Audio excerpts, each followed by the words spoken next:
जैसा कि आप सब जानते हैं कि यूपीएसआई का रिजल्ट आ गया है। मेरिट इतनी हाई गई है कि जितने भी कोचिंग संस्थान वाले थे, जितने भी ये कट ऑफ बता रहे थे कि इतना जाएगी, अगर आपका इतना मार्क्स है तो आप फिजिकल के लिए तैयारी करते रहिए।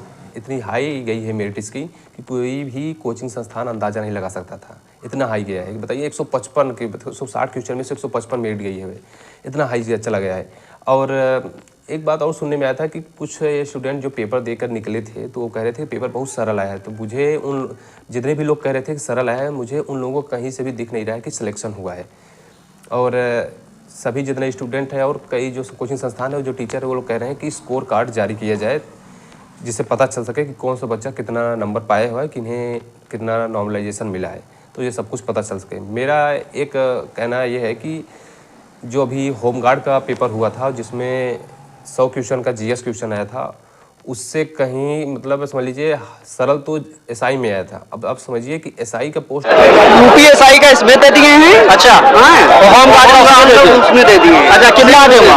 मिनिमम मान लो 65 लेकिन जो होमगार्ड में जो जीएस का क्वेश्चन आया था वो पीसीएस लेवल का था। तो ये एक आयोग का कुछ समझ में नहीं आया, क्योंकि बताइए थोड़ा अच्छा खासा जो पोस्ट था एसआई, उसमें आपने जीएस का लेवल इतना लो रखा कि कोई भी कर सकता था, ऐसा बात नहीं है। लेकिन जो होम गार्ड में था वो एकदम लेवल आपने हाई कर दिया था, किसी को पल्ले पड़ा नहीं है। कोई अगर सही से किया होगा तो 20-25 क्वेश्चन 100 में अगर उसका सही निकलेगा, बस मतलब एवरेज स्टूडेंट की मैं बात कर रहा हूँ भाई, जो अच्छी खासी तैयारी कर रहे हैं उनकी बात नहीं।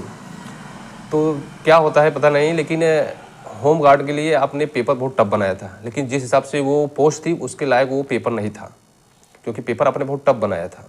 जिस हिसाब से आपने पेपर बनाया था उस हिसाब से लग रहा था कि ये पीसीएस प्री का पेपर हो रहा है, या कहूँ तो लोअर पीसीएस का पेपर हो रहा है।